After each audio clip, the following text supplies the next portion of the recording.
this class we are going to discuss about the different types of windings in a DC machine. Again repeating the same thing, DC machine is a generator or the motor, whatever it is. Windings. Basically there are two types of windings are there. One is field winding, another one is the armature winding. You can observe here, this is the field winding. This is the field winding. The winding which is there here, this is nothing but a armature winding. This is the armature winding. But in case of field winding, the coil is placed on the pole core. The coil is placed on the pole core. In this case, we have taken the two poles. One is north pole, another one is the south pole. These coil windings are given supply through the DC voltage here. So whenever you are given the voltage here, the current is flowing through the field winding. The field is creating from the north pole, and it will be passes through the armature and south pole. Again, it will be returned to the north pole through the yoke of a DC machine. See here, the two types of windings are there. One is the field winding, another one is the armature winding. But in this class, we are focusing only on the armature winding, types of armature windings. Now, what is meant by armature winding? Armature winding is nothing but it is an electrical circuit in which the voltage is induced. The voltage is induced. Again, repeating the same definition. Armature winding is nothing but it is the electrical circuit in which the voltage is induced. There are two types of windings are there. One is lap winding, another one is wave winding. There are two types of windings. One is lap winding or wave winding, and second one is the lap winding. Now, before going to entering into the windings, let me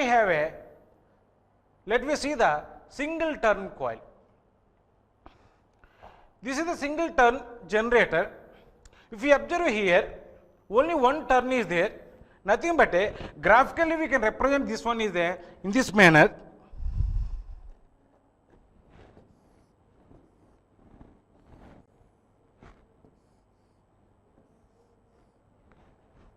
In this manner we can represent this coil, this turn. This is the one coil side, give the numbering as 1. This is another coil side 2. This is nothing but see here, if you give the A, B, C, D. The A, B and C, D is nothing but these two lengths of the conductors are placed within the magnetic field. In this only the voltage will be induced. That's why we are calling as a active part of the conductor. Active part of the conductor. This is nothing but this one from B to C. This length of the conductor is nothing but end conductor. There is no voltage is induced in this conductor. It is simply giving electrical connection between the AB and CD. AB and CD. So, because of the end conductor only, what is the voltage in AB, that is added to the CD. That will be appears across these two terminals. These two terminals are connected to the two segments of a splitter ring. This is one segment, this is the another segment. Here the brush positions are there. In this manner, here the load is, electrical load is connected. This is single turn coil. Single turn coil is consisting two conductors. Nothing but one turn is consisting two conductors. One turn is consisting two conductors. Suppose in the generator, if we take only the single turn means the voltage induced in the single turn becomes very, very lesser. That's why what we are doing means we are keeping so many turns. We are keeping so many turns in a coil.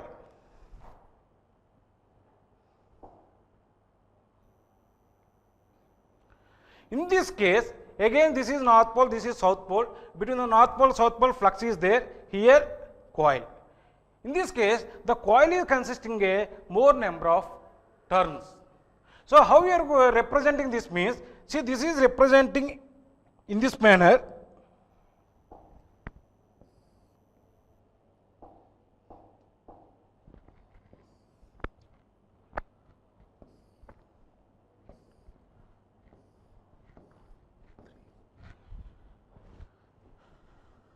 This is one coil side. The second conductor of the turn is connected to the first conductor of the second turn. Now this is connected to the here. Again this is connected to the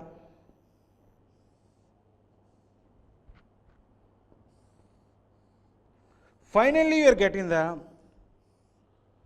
two terminals. These two terminals are connected to the splitter rings. These two terminals are connected to the splitter ring. This is nothing but a coil that we can observe in this second diagram. Now what is the difference between here and this means? Here only one turn is there, but here the number of turns are placed. The finally we are getting only the two terminals. Those two terminals are connected to the commutator segments. Those two terminals are connected to the commutator segments. So to get the more amount of voltage, this type of coils we are keeping in a more number of coils we are keeping in a armature, that we can observe in the third diagram. See, initially we are starting with a one turn. Initially we are starting with a one turn. This is the one coil. The coil is consisting a more number of turns, but here more number of coils are there. Those coils are placed on an armature. Those are connected in a one fashion, such a way that connecting fashion is nothing but a armature winding. How we are going to connect that coils? How we are going to connect that coils are nothing but a armature winding. So why you are going for the more number of coils in armature means to get the more amount of voltage in case of generator. In case of motor, to get the more amount of torque developed in a motor. To get the more amount of torque developed in a motor. Now here, this is the final. In this diagram, if you observe means, see, this is the armature. These are armature conductors. These are armature conductors which are placed on the armature. Those coils, nothing but conductors are nothing but coils. Those coils are connected in one fashion. That is nothing but armature winding. The ends of the armature winding is connected to the commutator segments here. If you observe means all these coils are connected to the commutator segment. The total thing is placed on the shaft. This is the shaft. Shaft. So this is the armature.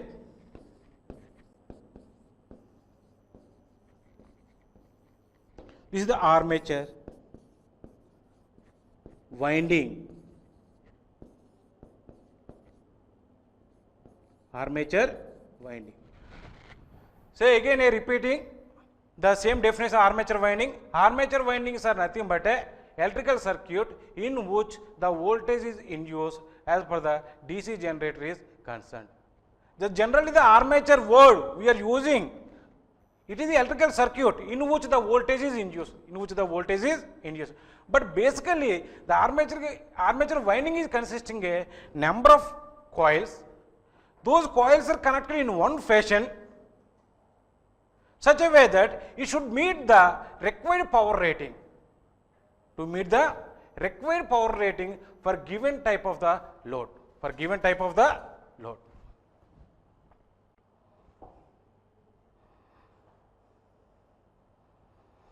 Now in this case, to explain the lap winding of a DC generator, I have taken the DC generator with a 4 poles, generator with a 4 poles, 8 coils. See here, I have taken the example as the DC generator is consisting a 4 pole, it consisting a 8 coils. In case of lap winding, these coils are divided into the 4 paths. Why we are dividing into the 4 paths means, in case of lap winding, the number of parallel paths equal to the number of poles here. See, in this machine, we have taken the number of poles in a machine is the 4 poles. That's why the total number of coils we are dividing into the 4 paths. Suppose the DC generator is consisting a 6 poles, then the number of coils we have to divide into the 6 paths. But in this case, we are assuming that the DC generator is consisting a 4 pole. So the 8 coils we are dividing into the 4 paths. Each parallel path, nothing but how many coils are consisting means 8 by 4, that is equal to 2 coils. See here, in a lap winding, the number of parallel paths equal to the number of poles in a machine. How many coils are there in a machine? That you have to divide into the number of parallel paths. In this case, you have taken the 4 pole machine and 8 coils are there. So, each path is consisting a 2 coils. Each path is consisting a 2 coils. Now, if you observe this diagram, these are the 4 parallel paths, 1, 2, 3, 4, 1, 2, 3, 4. Each path is consisting a 2 coils. These 2 coils are connected in a series. These 2 coils are connected in a series. The same manner, here 2 coils are connected in a series. Again in third path, these 2 coils are connected in series. Again, fourth path, these 2 coils are connected in a series. Finally, all 4 paths are connected here. These 2 terminals come outside of the, taken outside of the generator. Across these 2 terminals, we are connecting a electrical load. This type of connection of a armature coils in a winding is nothing but, in a armature is nothing but a lap winding. Again, I repeat in the lap winding, the total number of coils should be divided into the number of parallel paths. In a lap winding, the number of parallel paths equal to the number of poles in a machine. Here, we have taken as example only. We have taken as example the number of poles is 4. The number of coils is 8. That we have taken some value to show the electrical connection. But the DC generator, practical DC generator is consisting a more number of coils. Consisting a more number of coils. Each path is consisting a 2 coils. The 2 coils should be connected in series. All 4 parallel paths should be connected parallelly. Finally, the 2 terminals come outside. Across those 2 terminals, we are connecting a electrical load. We are connecting a electrical load. This type of connection is nothing but a lap winding. So, where we are using this lap winding means, see here, whenever the number of parallel paths are increasing means, the current capacity of a generator will be increases. The current capacity of generator will be increases.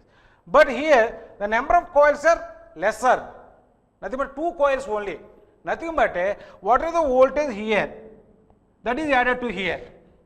Nothing but, suppose if we take this is 50 volts, it is also the 50 volts. The final how much voltage you are getting here means 100 volts only we are getting here.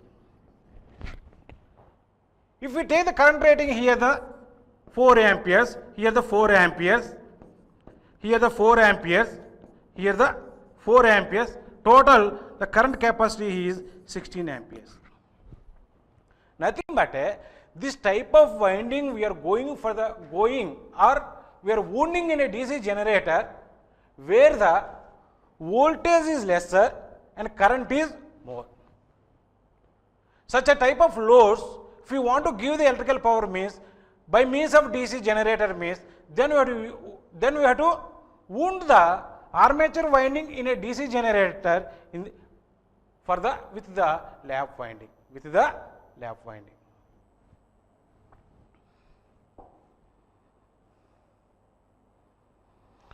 Also called the parallel winding.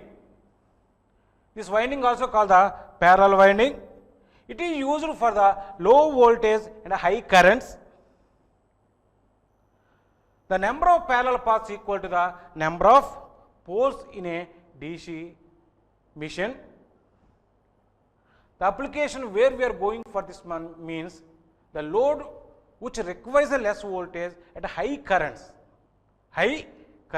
Then we are going for this type of winding in a DC generator. Generally, this type of winding we are using for the motor or the generator for the automobile purpose. In automobiles, whenever you are starting, it requires a more amount of current. At the time of starting, it requires a more amount of current.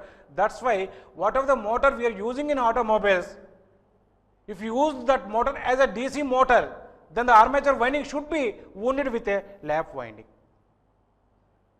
If you are wounding that motor with a lap winding only, it can give the more amount of current. Otherwise, it can't give the more amount of current with a less amount of the voltage.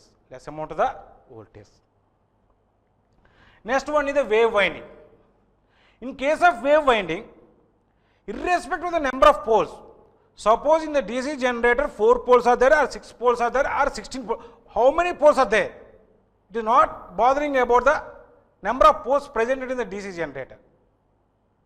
The total number of coils will be divided into the 2 paths only.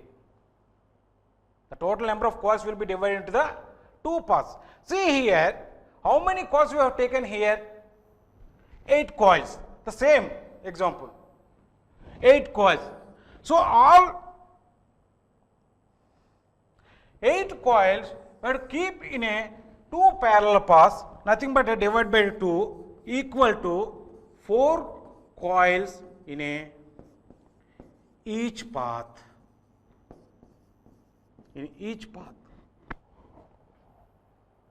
Suppose if you observe this one, this is one parallel path, C1, C2, C3, C4. The 4 coils are connected in series, so the resultant voltage in this parallel path will be increases. The same manner, second path, C5, C6, C7, C8 also connected in a series. Again these 2 are connected in a parallel. So finally across these 2 terminals we are connecting a electrical load. It is the electrical load. Any electrical load you can connect it here. That should be the DC load, DC electrical load. That should be the DC electrical load. See, in this case, now come to the wave winding. In this case, if you observe means, previously in one path only 2 coils are there, but here how many coils are there? 4 coils are there. Nothing but the voltage is more. The voltage in one path is more, nothing but how much voltage is there between these 2 terminals, the same amount of voltage will be appears across these 2 terminals, because these 2 in a parallel. So that is the reason that the load requires a high voltage and less currents. In previously, how much current is flowing through each path? 4 amperes. Here the 4 amperes. Suppose if it is the 4 amperes, here also the 4 amperes. How much it can supply? It can supply only the 8 amperes of current. But voltage is more. Previously we have taken the 50, 50, 50, 50, all 50s. Nothing but it nearly the voltage becomes a 200 volts, where the current becomes a lesser. That is the 8 amperes. Generally, we are going for the wave winding in a DC machine when the load requires the high voltage and less currents. Then only we are going for the wave winding in a armature of a DC generator or the DC motor. So, depending upon the application only, we have to decide what type of winding we should be keep on a armature of a DC machine, on armature of a DC machine. These windings are connected in series. See, all coils are connected in series. It is designed for the high voltage, low currents. The number of parallel paths is equal to the 2 for small generators. Suppose we want to give the supply to the some hotel or for any home. It requires a 230 volts, but the current value is lesser. In that case, you can go for the generator with a wave winding. Generator with a wave winding. Next, we are going to see what is the comparison between the wave winding and lap winding. In case of lap winding, the number of parallel paths equal to number of poles in a machine. In case of wave winding, the number of parallel paths equal to 2.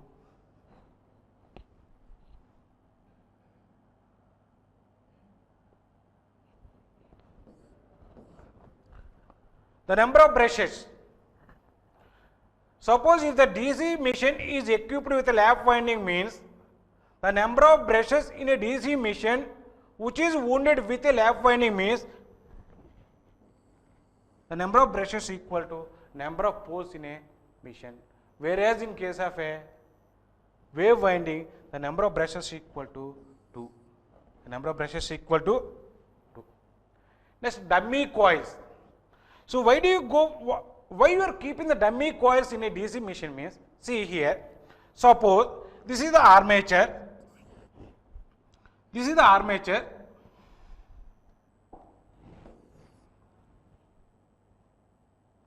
armature is a cylindrical nature, armature is a cylindrical nature. When you are keeping the armature coils on a armature core, see here we are keeping the armature coils. In some places, we may not keep the armature coils. You see in this area, if you observe means, we are not able to keep the armature coils. Because the total number of coils you have to keep in a 2 parallel paths in case of wave winding. But in case of lap winding, the total number of coils you have to keep in a parallel paths equal to the number of poles in a machine. So, sometimes we may not equally distributed throughout the armature. See here in this portion more number of coils are there, here the coils may not be presented. So, when it is rotating, it does not have any mechanical balance. It does not have any mechanical.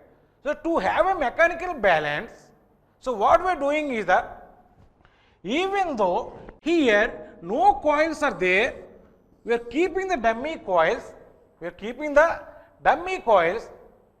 these dummy coils are not connected to the commutator. These dummy coils are not connected to the commutator. They are simply keeping on armature only for the mechanical balance, that should be there in case of a, the dummy coil should be required in case of a wave winding. It should not required in a case of a lap winding. Because in case of lap winding, the total winding we can symmetrically distribute around the armature. It may not be possible with a wave winding for the large rating of the machine. Then you have to go for the dummy coils. See here why you are keeping the dummy coils means to keep the dummy coils in the armature to have a mechanical balance, Next, applications, already you know. The lap winding is used for the low voltage, high current, whereas the wave winding used for the high voltage, low current type of loads. Next, equalizer rings. Sometimes in a DC generator or DC machine, what happens means, here the number of parallel paths are there. The current flowing through the each path may not be equal. In case of lap winding, 4 paths are there in this manner. The current flowing in this branch, in this branch, in this branch, there is a slight difference is there. So whenever the slight difference is there means, there is a spark between the brushes and the commutator. So why this is happen means, there is a potential difference between the each path. So to make the equal current distribution throughout the parallel paths, we are using one copper wire. That is connected between the parallel paths where the potential difference is there. That copper wire is nothing but a equalizer rings. So again I am repeating the equalizer. Why we are using this equalizer rings means, for the uniform distribution of the current through the all parallel paths.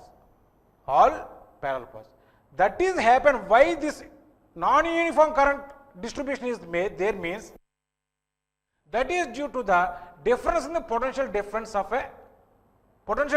in a parallel path. So whenever the potential difference is there means, then the current is not distributed uniformly. To make the current is uniform distribution, we are using a one copper wire that is connected between the parallel paths, so that current distribution is uniform. There is no spark between the brushes and commutator segments. Those rings are nothing but a equalizer rings. The name itself is there, equalizer. What it is equalizing? It is equalizing the potential difference of the parallel paths. It is equalizing the potential difference on the parallel paths. See, that is required in case of lap winding, because the number of parallel paths is equal to the number of poles. But in case of wave winding, it does not require, because it has only the 2 parallel paths.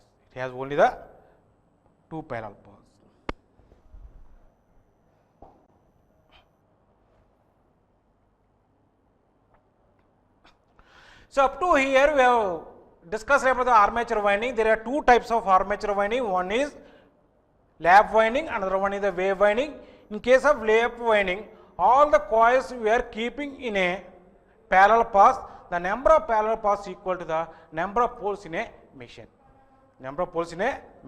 In case of wave winding, the total number of coils we are keeping only in a 2 parallel paths. Now we are going to calculate the how much voltage is induced in a generator. How much voltage is given by the generator. So to explain that one, see here we have taken in this diagram we have shown only the 2-pole mission. This is north pole, this is the south pole. But in general, we are assuming that the machine is consisting of P number of poles.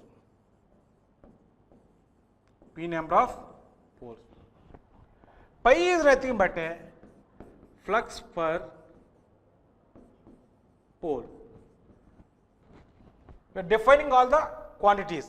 N equal to the speed at which the armature is rotating. Z is nothing but speed of, N is nothing but a speed of armature in RPM, revolution per minute. Z equal to total number of conductors in machine. Total number of conductors in a machine. A is nothing but a number of parallel paths. Number of parallel paths of a armature winding. Armature winding. We know that there are two types of armature winding. If it is lap winding, the number of parallel paths is equal to the number of poles in a machine. If the armature winding is wave winding, then the number of parallel paths is equal to the 2. Number of parallel paths is equal to the 2. So after defining all these variables, P, Q, N, Z, A, now we are assuming that only one conductor is placed on the armature. Suppose here, in this diagram, we have shown the only two poles. Suppose P number of poles are there, pi is the flux coming from the pole. On the armature, only one conductor is there, only one conductor. See here, so many conductors are there. First, let me start with only one conductor. One conductor is there. In one revolution, in one rotation, how much flux is linked by the one conductor? That we are going to find out. So how much flux is linked by the one conductor means that is equal to P into pi, where P is nothing but a number of poles, where pi is nothing but a flux coming from the each pole. Flux coming from the each pole. In one rotation, the conductor cuts the flux equal to d pi equal to P into pi. So when the armature is rotating, on the armature, we are assuming that only one conductor is there. In one rotation, how much flux is cutting by this conductor means that is equal to number of poles into flux per pole. The number of poles is 2, the P value 2. If the number of poles is 4, then the P value becomes a 4. If the number of poles is 6, then the P value becomes a 6. The pole number always the even number. It never be the odd number. Never be the odd number. Next, how much time taken to complete the one revolution of the armature? Already we have taken that armature is running with a speed of n, that is RPM, revolution per minute. The time taken to complete the one revolution means that is 60 by n. That is the 60 by n. See here, n in revolution per minute. Now here we are going to find out the how much time taken by the armature to complete the one revolution. Because previously we calculated the in one revolution how much flux is linked with one conductor. Now we are going to calculate the how much time is taken by the armature to complete the one revolution, that is equal dt equal to 60 by n, where n is nothing but a speed of armature in a RPM, revolution per minute, revolution per minute. Next, we know that from the Faraday law of electromagnetic induction, whenever conductor cuts the magnetic flux, there is a voltage induced in a conductor. The E equal to d pi by dt. Actually that E equal to n into d pi by dt. But here we have taken the one conductor, so the n value becomes a 1. The n value becomes a 1. So the voltage induced in one conductor in a one revolution, that is equal to P pi n by 60 in RPM. See how you got this? How you got this expression means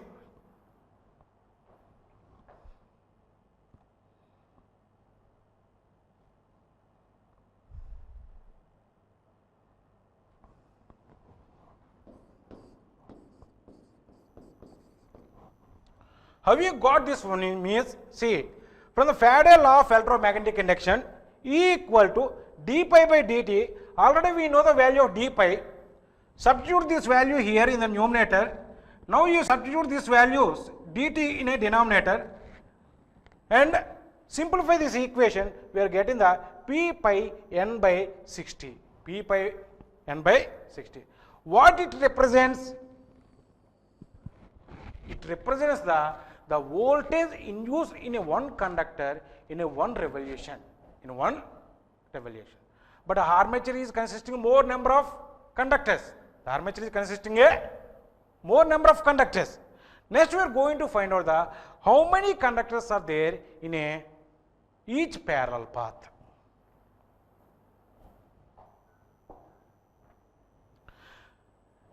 The number of conductors in each parallel path, that is equal to Z by A, where Z is nothing but a total number of conductors, where Z is nothing but a total number of conductors, where A is nothing but a number of parallel paths. In each path, this many conductors are there. We know how much voltage is induced in one conductor. Now, to find the voltage induced in one parallel path, that is equal to, we have to multiply this equation with this one.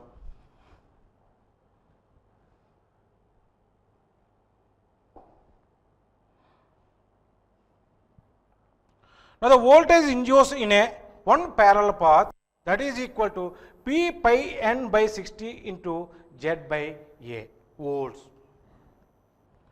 See here, suppose we have taken the 4 parallel paths. This is each path, one conductor, second conductor, third conductor, like that, in this manner. Second path, in this manner. All these conductors are connected in a series. Already we know here. This one here. One more parallel path, this one.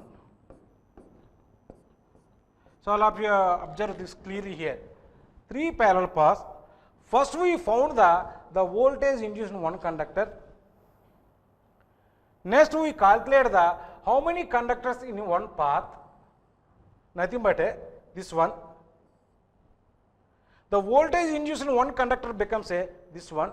This is equal to here, this one. Now, how much voltage induced in one parallel path? Nothing but the voltage induced in one conductor into total number of conductors. That is representing this one. This is representing the voltage induced in one parallel path, this one. The same amount of voltage will be induced in remaining parallel paths. Suppose here if you take the 3 parallel paths. Because the 3 branches are connected in parallel. So how much voltage induced in one path? Suppose if you take it 200 volts, here also 200 volts, here also 200. So finally, we are getting only the 200 volts. This 200 volts is nothing but the voltage induced in one parallel path. So that's why the EMF induced in one parallel path equal to the generated voltage or EMF induced in a generator. So this is equal to this one. How much voltage induced in one parallel path, that is equal to the generated voltage in a armature. That voltage is only available to the load.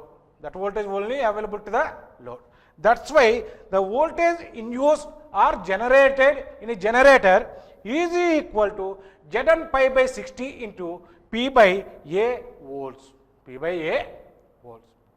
See here, Z is nothing but a total number of conductors in a generator. The total number of conductors in a generator. N is nothing but a speed of a generator. Pi is nothing but a flux per pole. P is nothing but a number of poles in a generator. A is nothing but a number of parallel paths in a generator, where A value highly depending upon the what type of winding we are using in a generator. That may be the lap winding or the wave winding, depending upon the load requirement. Suppose if it is a lap winding, then A value equal to the number of poles. Nothing but the number of parallel paths in a lap winding equal to number of poles in a machine. Suppose it is a wave winding, then A equal to the 2. Irrespective of the number of poles, if the machine is wounded for the wave winding means, then the number of parallel paths equal to the 2.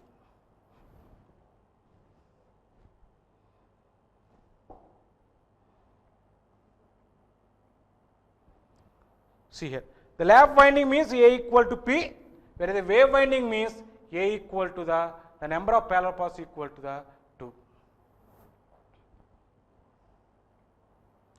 Summary. Just we are summarizing the today lecture. We started with the different types of windings. In a DC generator, there are two types of windings are there. One is field winding, another one is the armature winding. Next, we studied the types of armature windings. Armature windings has, in case of DC generator, there are two types of armature windings. One is the lap winding, another one is the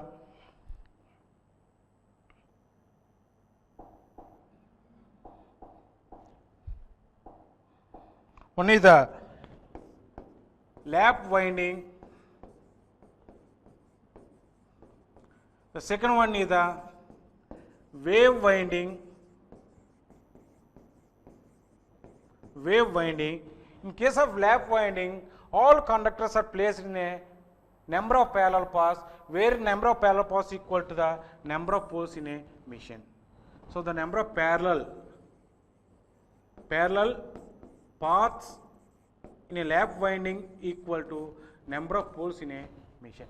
In case of wave winding, the number of parallel paths equal to